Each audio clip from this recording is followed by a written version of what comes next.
our survival. Just because. Was it question 2 that we had again?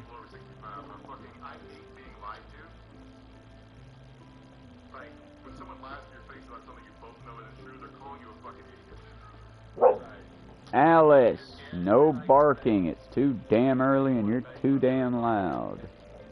Yes, you're too loud. Bin, out of Alice's food. Alice, eat your breakfast and stop with the barking nonsense. We're gonna try this one. What?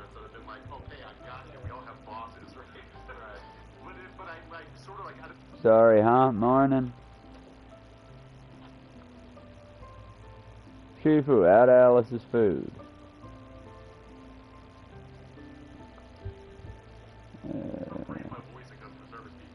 Less than 20 minutes. I have less than 20 minutes to enjoy this.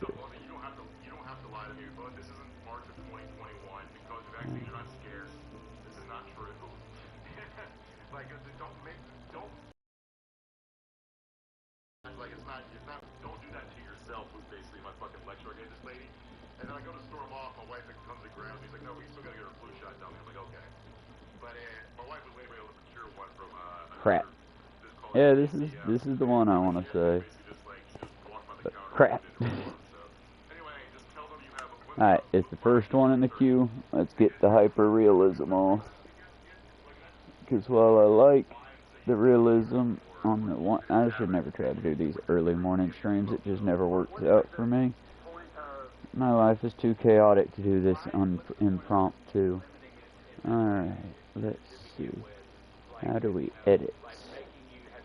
There's my pen. How do we edit? Not that way, clearly.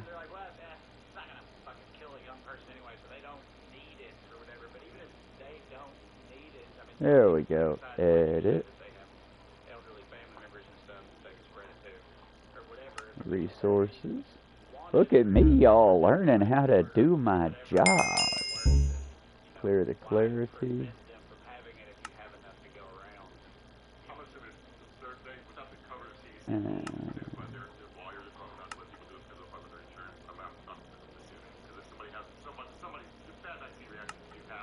Texture update. Biome.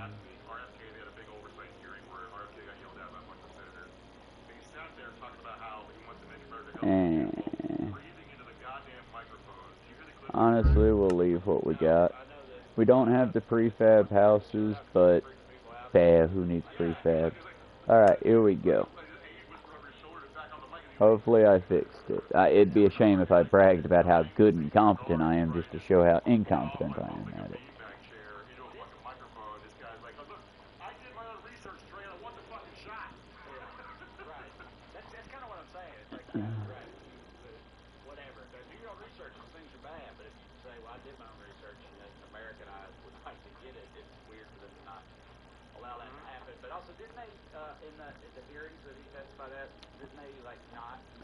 Currently I'm listening to the weekly skews.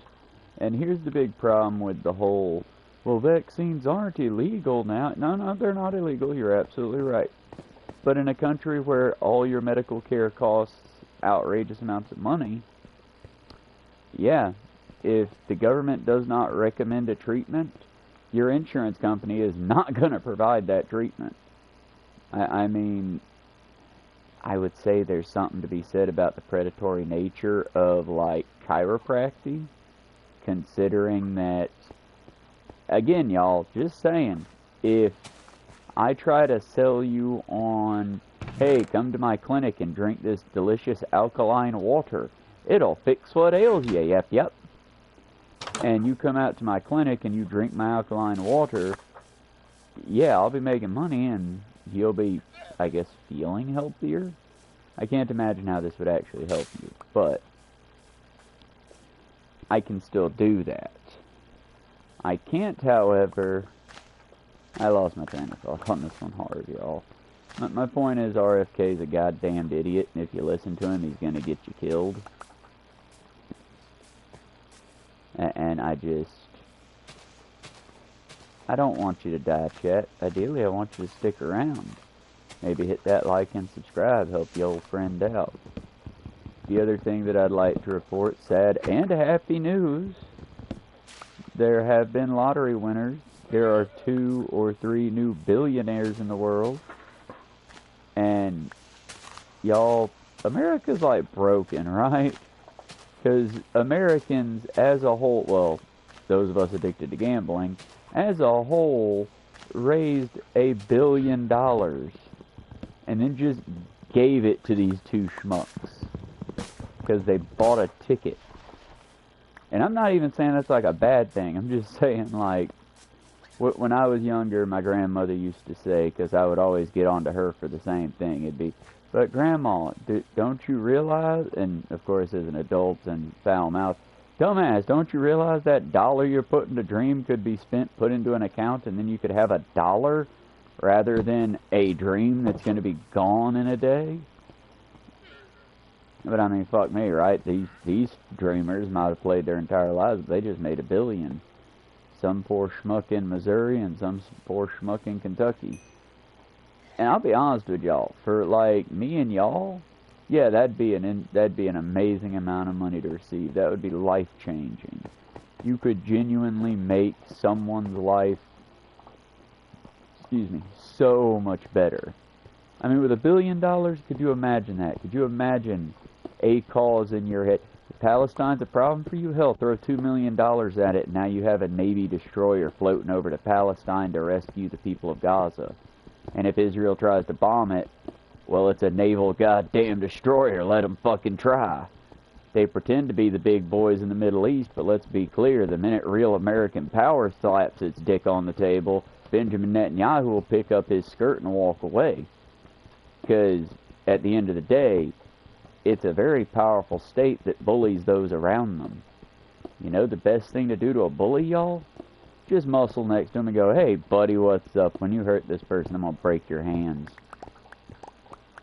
And just stay at that level of friendliness, too. It scares the fuck out of them. Because most bullies are inherently weak people. That's why they chose to either get into positions of power or take their time and all that to get big. And you can always tell the difference in the two, right?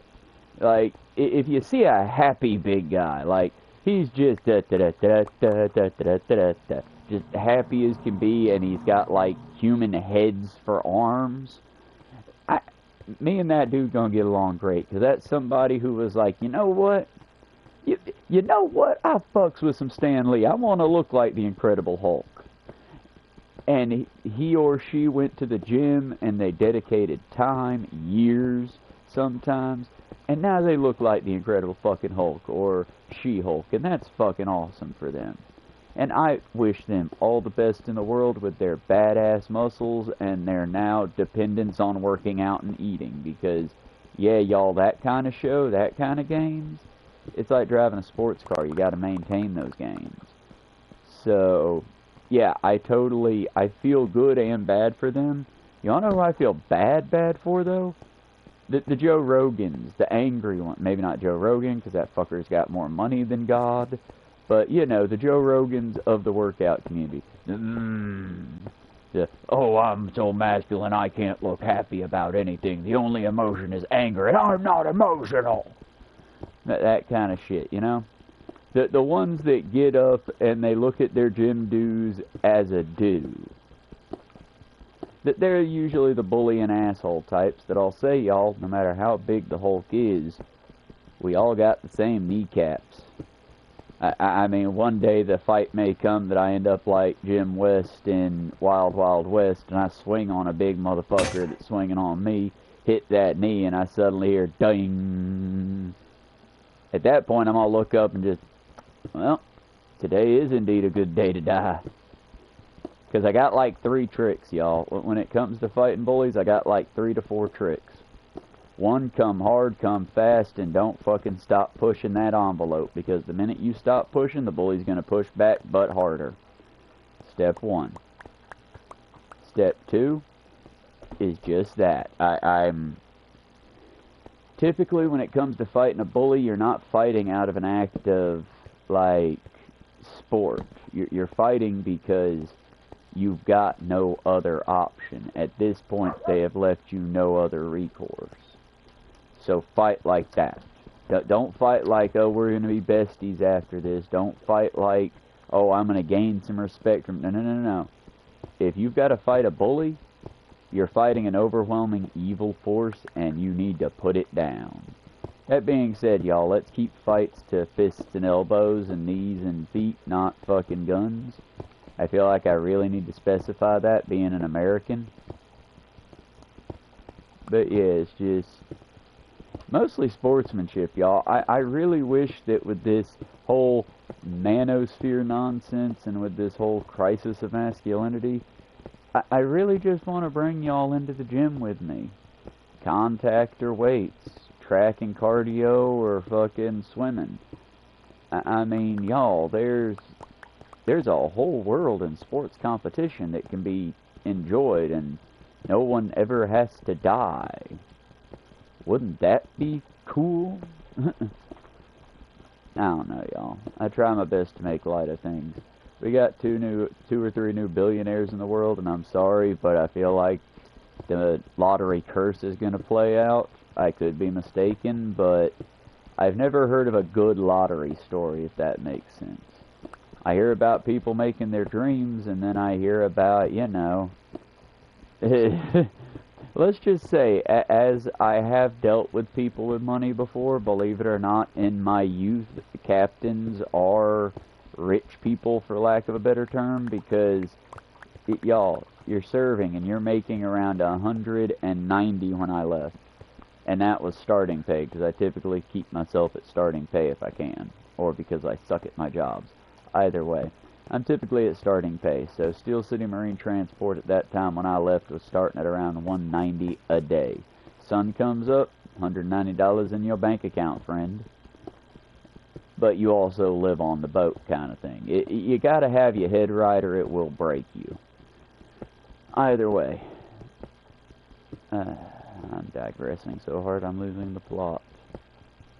Oh yes, $190 a day, best pay I've ever made in my life. I was working with people that made a six-figure salary just stepping on the boat.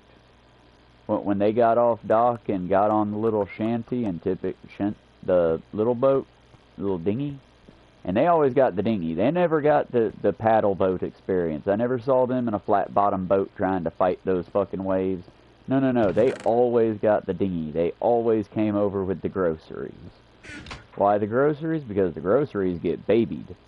That's a dinghy that doesn't go out if the water's choppy, because that boat store just made, oh...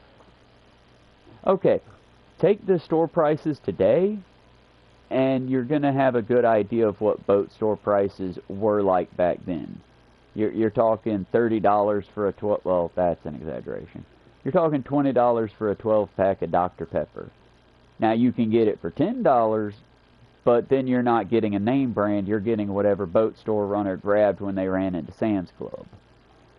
Or the gas station. Most of the time, if it was a smart boat store, they had like an arrangement made up with whatever big box store there is. But either way, you're looking at $50 for a carton of cheapy cigarettes, $100 for a decent carton of cigarettes. You made more money than you've ever made in your life, but money always bleeds back out, because as soon as you start making more, the Ferengis around you start asking for more. That's all I'm saying there. But you're working with these guys that, always guys, I never found a female captain, though I would have loved to have served with one. But you're working with these dudes that, like, they make $600,000, $700,000, $800,000 a day just moving the boat, just piloting the boat. And that is a big responsibility, but when you're making that much a day, dealing with these folks is like two different worlds.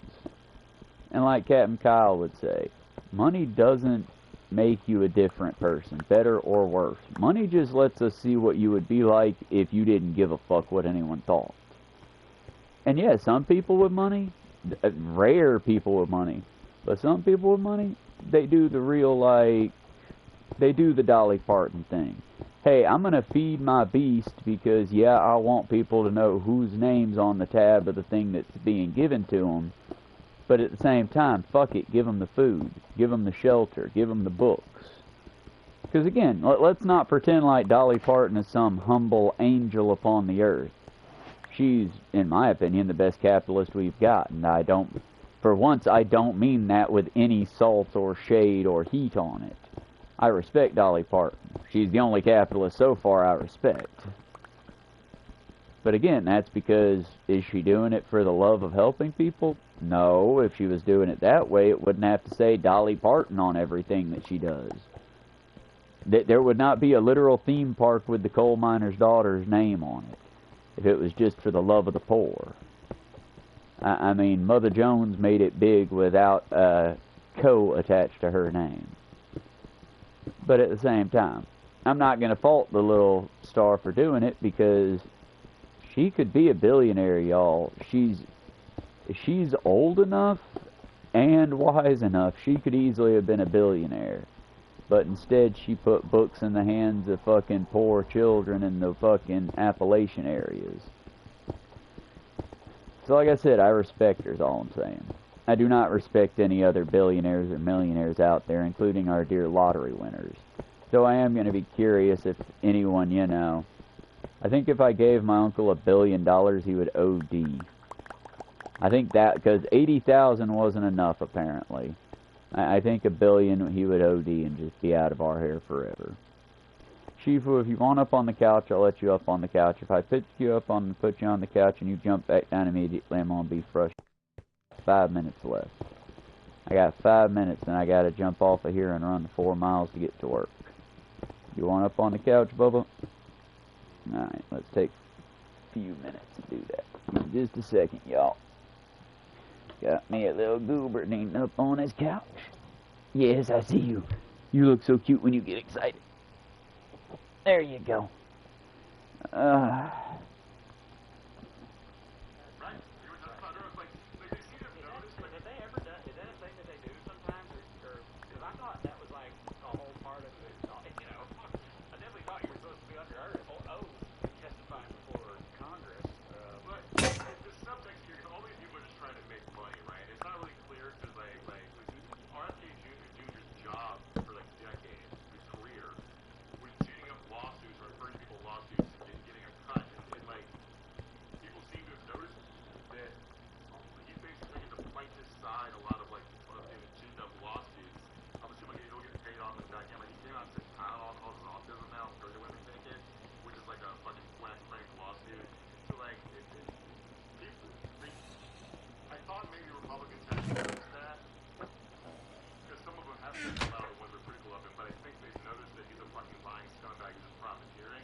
Basically where we're at right now. So, yeah. Right. How do, like, you know,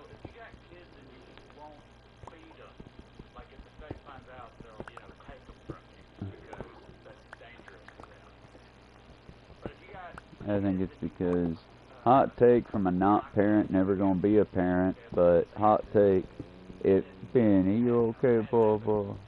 Do I need to clean your ears out again, honey? My adorable giant dog. He scratches his ear. If I need to clean his ears, he'll whine like a big old baby, and then he just full on puts paw in the mouth. Just if I didn't know better, I'd say he likes the taste of his earwax. Cause yeah, he'll get a little bit of earwax on his paw, and then he just whole foot and mouth. Benny's a good dog, is what I'm saying. He's a good big old.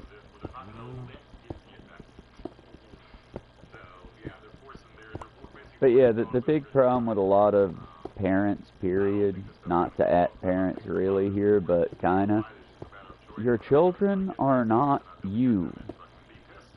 Your children are their own little humans, for better or for worse. And now it's time for me to be getting ready.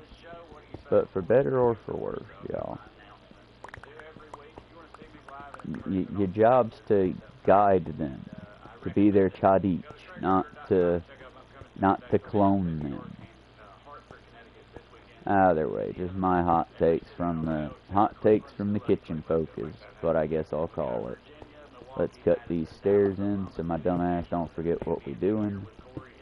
And then I'm gonna get on out of here, and we might do another Let's Build when I get back, because I did promise y'all the cartoon skin on this, and we'll do that. I just need to make a double copy of it right quick, just in case it crashes it. Either way though, we gotta start. We got a little building built in. Let's just hollow this out.